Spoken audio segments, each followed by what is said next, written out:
Can everybody hear me? A little better? Okay. So good morning, everybody. My name is Enrique Hernandez. I am the office coordinator for the Promise Scholar program here at UCSB. And I was hired recently this past year to help the lead director of the program facilitate some of our wraparound services, mainly time management and mentorship and peer advising for students that are coming in. Now, I understand that I was only hired like less than a year ago, but in the months since I've taken the job, I've had a very, surprising amount of experience and knowledge passed on to me in just a short amount of time, and I'd like to spend the next few minutes passing that back down to y'all. So first and foremost, I'd like to sort of explain who we are and what we do. Now, the Promise Scholar program was created in 2015 by Dr. Michael Miller, the Assistant Vice Chancellor here at UCSB. Dr. Miller felt like we had some retention programs in place here at UCSB, but they weren't quite doing exactly as well as he would have liked to. Ultimately, a lot of these services only ended up offering the bare minimum to try and get students to graduate, and it didn't seem like it was working. So he started coordinating with our lead director, Holly Roos, and started focusing on brainstorming ideas, which eventually all culminated into the Promise Scholar program. Now, we mainly try to provide low-income, first-generation, high-achieving students the financial and academic assistance they need to succeed here. That means that we offer them financial aid through their 4 years here, but on top of that, we also try and offer them like a place that they can feel like they can talk to us without having to, end up going to CAPS. One of the main things that they had, one of the main things that students had been, telling us throughout their time here was that anytime they tried to talk to any professor or TA about circumstances in their life that was maybe causing them to fall below what was required for the course, they were often just referred to like literally anybody else, which made them feel unheard and sort of devalued. Our program tries to combat that through just giving most of our students someone that they can talk to.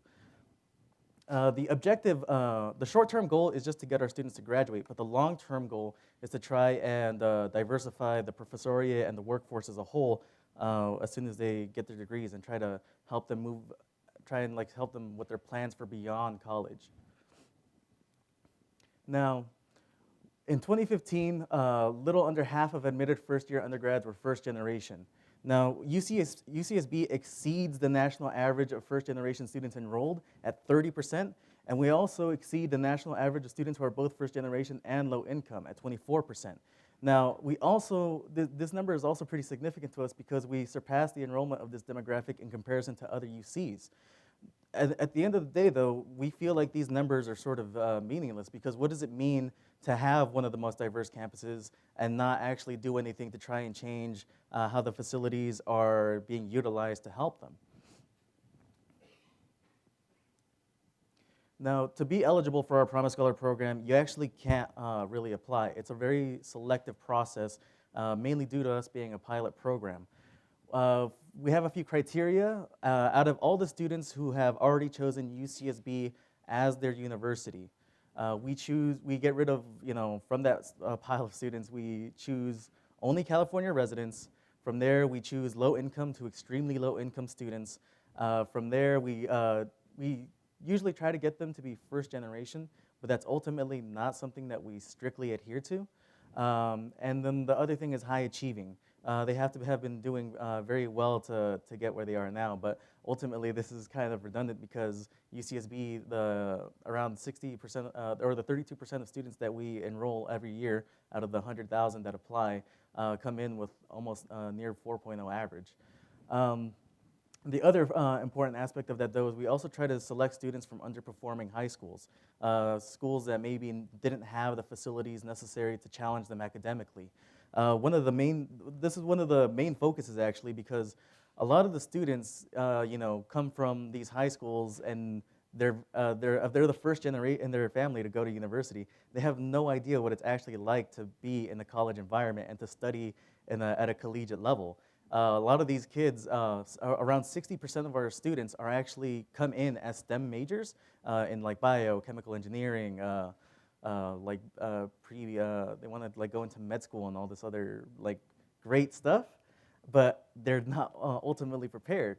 I've had students who straight up told me that their high schools didn't have AP Biology, AP Chemistry, AP Physics. The toughest challenge they ever did was putting baking soda in a volcano, and now they're suddenly being asked by their professors to work on all of these complex problems that they're very they're very like not prepared for.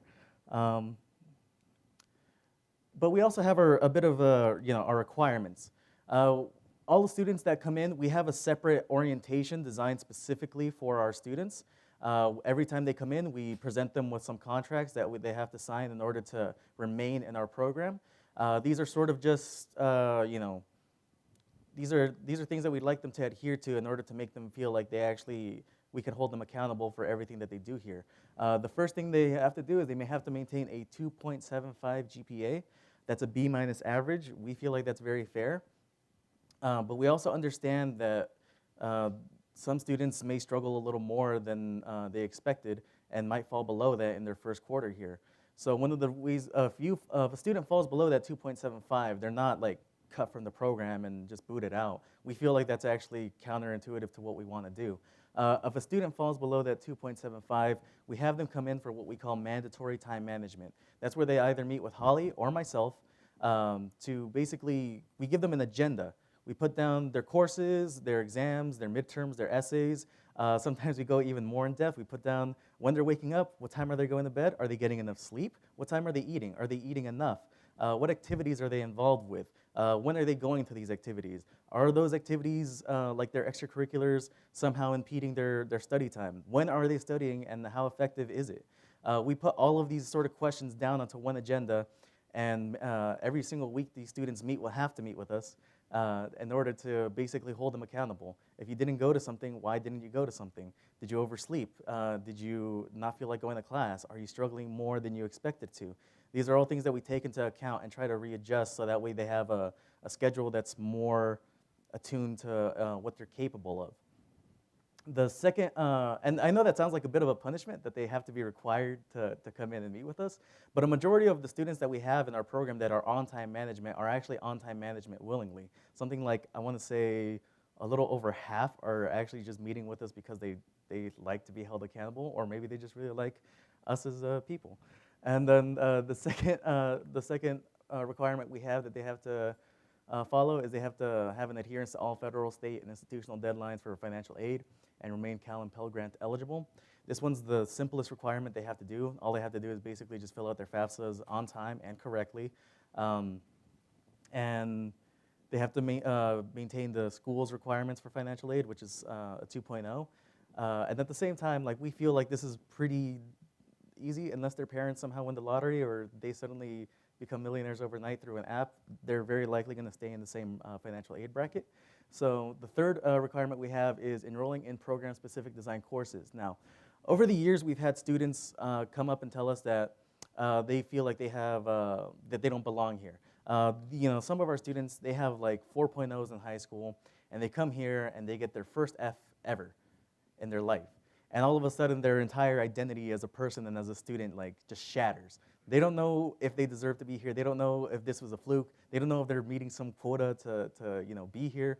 They have all of these doubts. All of these other students are blowing through their courses without like breaking a sweat.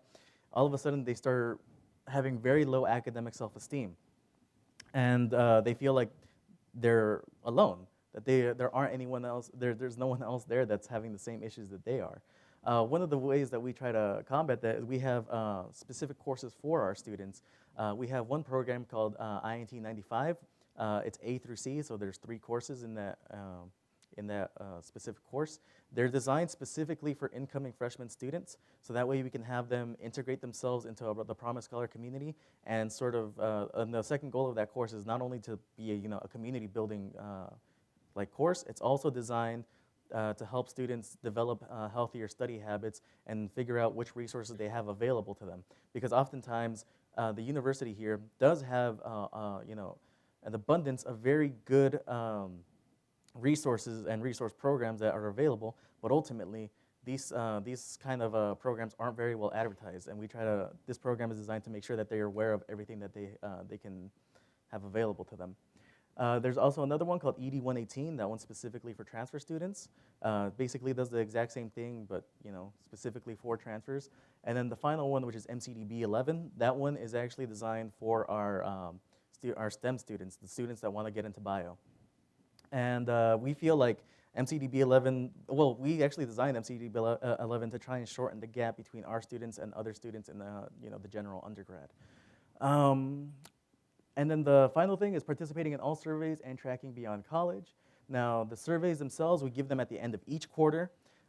We basically, create this giant survey about for our students. How did the quarter go? Did you like your professors? Do you like your peers? How do you feel about the school environment? Do you feel like you're involved in certain clubs, et cetera, et cetera, et cetera? We use these surveys to change our program, and we take that information very seriously. Those programs that I just mentioned before were all designed because of these surveys, and they were put into existence through the amount of feedback that we got from these surveys. So we try to take that information and adapt it as quickly as possible so that the students can get what they need as quickly as possible. The program that our incoming students this year are going through is very different from the one our students went through 3 years ago. And then the last thing is tracking beyond college. As I said earlier, we're a pilot program. Our first graduating course, our first graduating class is this year. We're really looking forward to that new set of data about what our students are doing. Are they going to grad school? Are they employed? What are they doing after college? And what can we do to try and help our students get prepared for that next step afterwards? So we're really excited to have that data moving forward. This is just a few graphs that we drew up. Our Promise Colors, the URM, for those that don't know, stands for Underrepresented Minorities. Our program has 70% of our students are in that URM category, and we have 30% who are non-URM. And as you can see from this general UCSB undergrad status, it's almost entirely reversed. There's a 1% difference in like the schematic, where non-URMs in UCSB are at 69% and URMs at 31%. Now, we ultimately don't make it a big deal to try and actively seek out underrepresented minorities. It just so happens that when you look at our demographics of low income to extremely low income, high achieving students from underperforming high schools, that a majority of them tend to be underrepresented minorities. We have a few more here. The amount of students that we have in our program that are first generation is at 82%. A vast majority of our students are the first in their entire family to ever go to university. A very small percentage have some college experience, and that's usually like based on their actual familial situation. Again, that schematic is almost entirely reversed here, where we have 52% of our, of the rest of the UC undergrads have some college experience. And we feel like this has actually helped contribute to like the gap between our students and the rest of the UCSB undergrads. Here are some more. We actually complete more units than both EOP students, which are another retention program here at UCSB, and the UCSB undergrads. And then for cumulative GPA, we're just below the rest of the UC undergrads, but we like to blame that one on simple sampling size. But we're working on it. As soon as we're hoping to one day expand our program beyond what we have. And then I could go on and on about our graduating class and how fantastic they are, but I thought it'd be more prudent to actually have one of our graduating seniors here today to explain his situation and his sort of experience in our program. Come on up, Chris.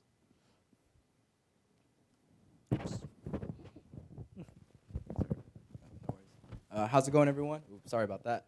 My name is Christopher Landeros. I'm a fourth-year biological science major, and I just kind of wanted to come here and let you know about my experiences. Being a first-gen, low-income student, I had the burden of trying to help pay for college by myself and also navigate by myself. And the best part about this program is that it kind of is like a two-pronged attack by helping me really get a lot of that help. When I first came in, they started emailing us, they contacted all of us, they were like, let's get connected with you. And these are faculty like Holly Roos or Mark Shisham, who are all academia people up in UCSB. But essentially, just my experiences here, it's really helped me just get acclimated and comfortable in this environment that could often be really difficult to navigate.